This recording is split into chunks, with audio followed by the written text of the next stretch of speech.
देखिए ये जो क्वेश्चन है ये नेट के पेपर का है, लेकिन मैंने अलग क्वेश्चंस लिए। जैसे कि आप देख सकते हैं यहाँ पर आपको बुक के नाम है और आपको इसके ऑथर के नाम तो आपको पता ही होंगे या फिर कब आया वो चीज आपको क्रोनोलॉजिकल ऑर्डर में बताना है। ठीक है, कभी कभी बुक का नाम गिवन होता है, ऑथर का नाम भी पूछा जाता है।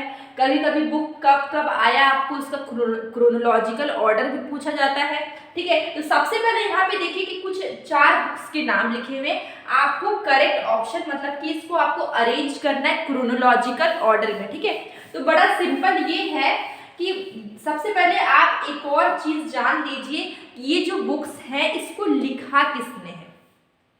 1 मार्क्स में सॉरी एक डायरेक्टली पूछा गया अगर आपसे क्वेश्चन की वैल्यू एंड कैपिटल किसने लिखा है तो आप कैसे बता पाएंगे। इसलिए सबसे पहले ये जान लीजिए कि इसको लिखा किसने है।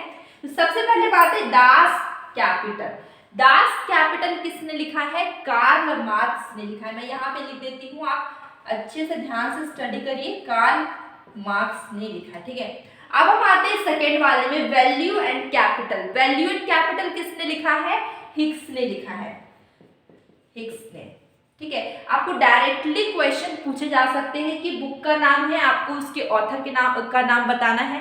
तो इसके लिए आपको बुक का नाम याद रखना बहुत जरूरी है। क्वेश्चन आपके इकोनॉमिक्स में बुक और उसके ऑथर के नाम से क्वेश्चंस आपके आते हैं। ठीक है, क्रोनोलॉजिकल भी आते हैं, इसलिए इसको मैं बता रही हूँ। देखिए इसके बाद क्वेश्चन है कैपिटल एंड ग्रोथ। ये किसने लिखा है? ये भी हिक्स ने लिखा है। ठीक है, अपने बुक में। इसके बाद हम देख रहे हैं accumulation of capital. Accumulation of capital किसने लिखा था? रॉबिन्सन ने लिखा है, रॉबिन्सन। तो देखिए ये बुक के नाम है, ये उसके क्या है, राइटर या ऑथर आप जो भी बोल सकते हैं उसके नाम है। तो आप देख लीजिए दास कैपिटल कार्ल मार्क्स लिखा, वैल्यू एंड कैपिटल किसने लिखा? हिक्स ने लिखा। कैपिटल एंड ग्रोथ किसने लिखा है? हिक्स ने लिखा है। और अक्यूमुलेशन ऑफ कैपिटल किसने लिखा है? रॉबिन्सन ने लिखा है। ठीक है, अक्यूमुलेशन ऑफ कैपिटल से पहले भी क्वेश्चंस पूछे गए हैं और भी मैंने क्वेश्चंस कराए, वहां पर भी ये क्वेश्चंस आपके बार बार आए हैं। अक्यूमुलेशन ऑफ कैपिटल रॉबिन्सन ने लिखा है, देख लीजिए। अब देखिए, अब इस ये पूरा आपका अरेंज है क्वेश्चन में। ये सबसे पहले दास कैपिटल आया। ठीक है, दास कैपिटल के बाद आपका वैल्यू एंड कैपिटल आया। ठीक है, उसके बाद आपका कैपिटल एंड ग्रोथ आया है, इसके बाद आपका है एक्यूमुलेशन ऑफ कैपिटल। तो ये आपका अरेंज है। तो इसका अगर आप क्रोनोलॉजिकल ऑर्डर देखेंगे तो सिंपल होगा A B C D। ठीक है, इसका क्रोनोलॉजिकल ऑर्डर क्या हो गया? A B C D। तो आंसर आपको क्या हो जाएगा? आपका आंसर होगा इसका 2, A B C D, answer is 2। ठीक है, तो इस टाइप के जो क्वेश्चंस है आप अलग से करिए। आप क्या करिए कि बुक का नाम, ठीक है, ऑथर का नाम आप कहीं पर लिख के चिपका लीजिए। उसको मल्टीपल टाइम्स आप हर दिन रिवाइज करिए, क्योंकि प्रिपरेशन आपको अभी से स्टार्ट करना। एग्जाम अगर आपका कभी भी हो उससे कोई प्रॉब्लम नहीं है, पर तैयारी आपको पहले से रखनी। तो आप बुक का नाम और ऑथर का नाम कहीं लिख के चिपका लीजिए और उसको करिए। मैंने ऑथर और बुक के नाम भी करवाए हुए हैं, तो आप वहां पर उससे देख सकते हैं। ठीक है, अब देखिए which among the following are the main pillars of Basel 3 norms. ठीक है, तो आपको बताना है कि पिलर्स, ठीक है, कौन से पिलर्स है बेसल 3 नॉर्म्स के। ठीक है, तो यहाँ पर देखिए 4 ऑप्शन है आपके पास। Minimal capital requirements, supervisory review process, market discipline. ठीक है, मैक्सिमाइजिंग रिटर्न ऑफ कैपिटल ये तो नहीं है। Maximising return on capital Basel 3 norms नहीं है। मिनिमल कैपिटल रिक्वायरमेंट्स है, सुपरवाइजरी रिव्यू प्रोसेस भी होता है और मार्केट डिसिप्लिन भी होता है। अगर हम देखें तो यहाँ पर पिलर्स बेसल 3 नॉर्म्स का ये तीनों होगा A B C। इसका करेक्ट ऑप्शन कौन सा हो जाएगा? आपका फर्स्ट वाला A B C ओनली। इसका करेक्ट ऑप्शन क्या है? फर्स्ट। आंसर हो जाएगा आपका 1 A B C ओनली। लेकिन यहाँ पर एक क्वेश्चन है जो कि थोड़ा यूनिक है, आपको समझ नहीं आएगा। ठीक है, लेकिन मैं समझा रही हूँ बहुत ही इजी तरीके से।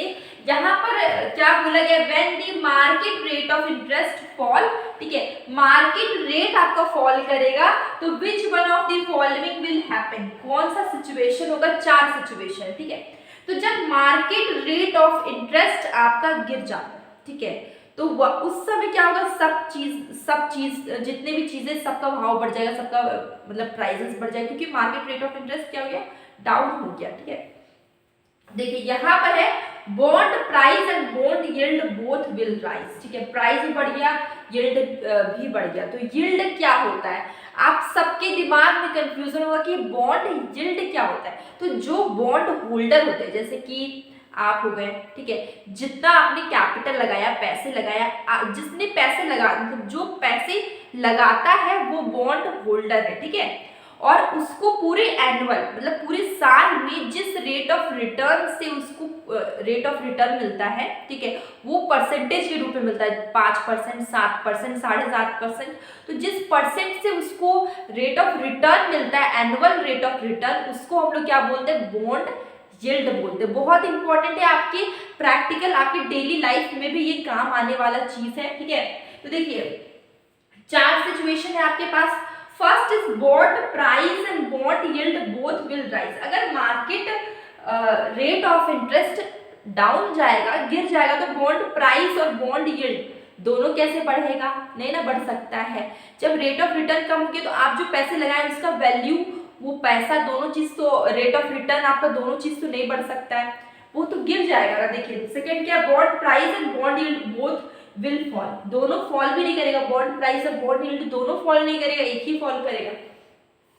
Third is bond price will rise, ठीक है, बॉन्ड का प्राइस बढ़ गया लेकिन बॉन्ड यील्ड, जो आपको परसेंटेज, जो आपको एनुअल रेट ऑफ रिटर्न मिल रहा है, वो क्या हो जाएगा, डाउन हो जाएगा। जब, तो ये बहुत सिंपल है, अगर आप कहीं पैसे लगाए, ठीक है, मार्केट रेट बहुत ही ज्यादा डाउन जा रहा है, फॉल कर रहा है, तो आपका पैसा तो उतना ही रहेगा, लेकिन आपका जो रेट ऑफ रिटर्न मिल रहा है वो आपको क्या हो जाएगा, फॉल हो जाएगा। मतलब कि बॉन्ड यील्ड आपका क्या करेगा, बॉन्ड यील्ड आपका क्या होगा, फॉल हो जाएगा, ठीक है। तो इसका करेक्ट हम बोलते हैं तो बॉन्ड प्राइस विल राइज, ठीक है, लेकिन बॉन्ड यील्ड, जो एनुअल रेट ऑफ रिटर्न आपको मिल रहा है, वो क्या हो रहा है, डाउन हो जा रहा है, वो जो परसेंटेज है वो आपको क्या कर रहा है, फॉल कर रहा है। जब मार्केट रेट ऑफ इंटरेस्ट क्या करेगा, फॉल होगा, ठीक है। तो इसका करेक्ट आंसर हम देखें तो थर्ड है, इसका आंसर क्या हो जाएगा, थर्ड।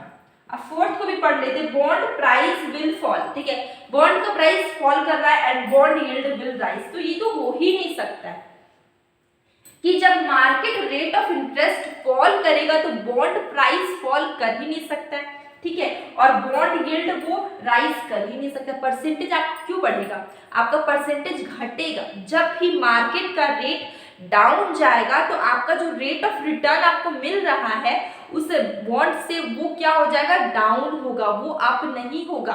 अगर जस्ट हम लोग इसका इन्वर्स कर देते हैं, मार्केट रेट ऑफ इंटरेस्ट अगर आपका बढ़ रहा है, ठीक है, तब आपका बॉन्ड का यील्ड, मतलब कि आपका जो रेट ऑफ रिटर्न है, जो परसेंटेज आपको मिल रहा है हर साल एनुअल में, वो आपका क्या होगा, बढ़ जाएगा। कब बढ़ेगा, जब मार्केट रेट ऑफ इंटरेस्ट आपका बढ़ेगा, ठीक है।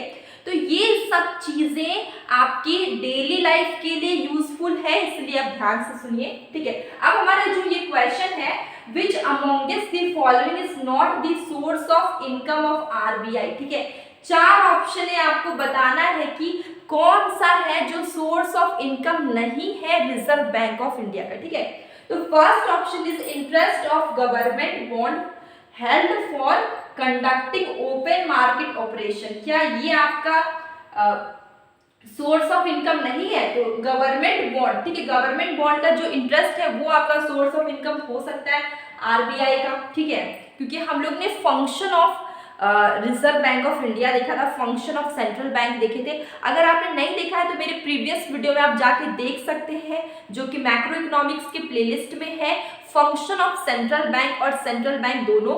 क्योंकि सेंट्रल बैंक एक ऐसा चैप्टर है जिससे कि आपके यूजीसी नेट के पेपर में बहुत सारे क्वेश्चंस पूछे जाते हैं, उसके फंक्शन से पूछे जाते हैं, इसलिए आप ये पूरा चैप्टर अगर आपको डिटेल में पढ़ना है तो आप मेरे प्लेलिस्ट में जाके देखिए, वहां पर आपको फंक्शन ऑफ सेंट्रल बैंक मिल जाएगा, ठीक है। तो अगर हम बात करें जो गवर्नमेंट बॉन्ड का इंटरेस्ट है, ये ओपन मार्केट ऑपरेशन अगर कंडक्ट कर रहा है, ये आपका सोर्स ऑफ इनकम आरबीआई का होगा, ठीक है। तो ये तो आंसर नहीं हुआ, ठीक है। इनकम फ्रॉम इन्वेस्टमेंट, ठीक है, इन फॉरेन करेंसी एसेट, ठीक है। अगर फॉरेन करेंसी एसेट से अगर इनकम आ रहा है तो वो भी आरबीआई का सोर्स ऑफ इनकम होगा।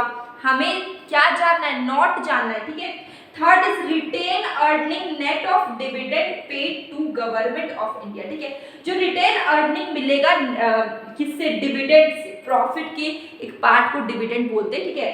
डिविडेंड पेड करेंगे तो उससे जो गवर्नमेंट ऑफ इंडिया को पैसा मिलेगा वो भी क्या है, सोर्स ऑफ इनकम है आरबीआई का, ठीक है। अगर हम बात करें शेयर्स का जो डिविडेंड होता है, प्राइवेट इक्विटी का जो डिविडेंड होता है, क्या इसका मतलब कि डिविडेंड ऑन दी शेयर्स, ठीक है, dividend on the shares of private equity अगर प्राइवेट सेक्टर से बैंक में जा रहा है तो क्या इसका प्रॉफिट, ये क्या आरबीआई का पैसा है, क्या ये आरबीआई का सोर्स ऑफ इनकम है? ध्यान से देखिए, डिविडेंड ऑन दी शेयर्स, ठीक है, शेयर से जो प्रॉफिट मिल रहा है, ठीक है, ऑन प्राइवेट इक्विटी को हेल्ड विद द बैंक, क्या ये आरबीआई का पैसा है? नहीं, ये आरबीआई का नहीं है, तो ये आपका होगा नॉट, ये सोर्स ऑफ इनकम नहीं होगा, तो इसका आंसर हो जाएगा आपका 4। ये क्या, ये फोर्थ वाला ऑप्शन, ये आरबीआई का सोर्स ऑफ इनकम नहीं है। तो इसके साथ ही आज का सेशन आपका एंड होता है, और अगर आपको किसी भी तरह का कोई भी कंफ्यूजन या डाउट है, प्लीज़ मुझे कमेंट बॉक्स में ज़रूर बताइएगा। हम लोग मिलेंगे एक न्यू वीडियो के साथ, और मैं डेली मॉर्निंग, आफ्टरनून, इवनिंग तीनों टाइम में क्वीज डालती हूँ। क्वीज आपकी PYQs होते हैं, प्रीवियस ईयर के क्वेश्चन पेपर्स होते हैं जो कि इकोनॉमिक्स के 10 सब्जेक्ट से ही रिलेटेड है, तो उसे भी देखा करिए, आपको बहुत रिवाइज हो जाएगा।